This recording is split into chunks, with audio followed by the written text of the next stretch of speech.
خواهشاتو په زنځیر باندې تړلې ژوندون ډېر ستړی کړی یم دې ستړی وخت کې ستړی ژوندون زما ارمان دی چې زه هم د چا په شان جوړ شم چې د دې خپل کلي ملک جوړ شم یا خان جوړ شم څومره مزه به کړي چې برېتې مې کونډه پرېښې وي په هر یو کور کې مې شر پرېښې وي لانجه پرېښې وي ټوپک په لاس کې ټوپې مې په تندي پرته وي خیر دې که ماته د ټول کلي دشمني پرته وي خفا په دې یم چې مې وس نشته او زور نشته زه په پردي کور کې اوسېږم زما کور نشته ماته یو کس ووایي چې مړه خفه کېږي سله صدر د ظلم په سر واچوه یریږي سله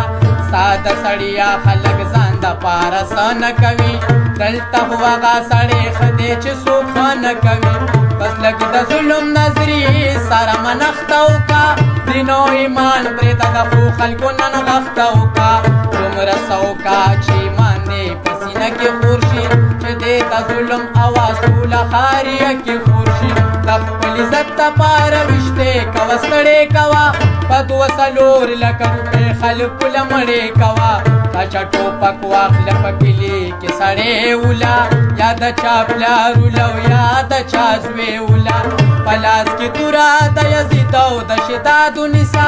کورونه ونیسه د خلکو نه جیداد ونیسه چې ظالمان او قاتلان دې خونړۍ وګڼي دا کلي خلک په دې مشر د جرګې وګڼي بیا په جرګه کې په لکونو مچل کې اخلا مرسډیز ګاډي په بدل کې د ټانګې اخلا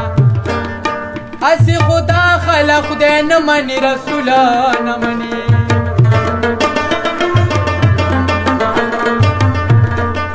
صرف سره سترګه مني ټوپک مني اصول نه مني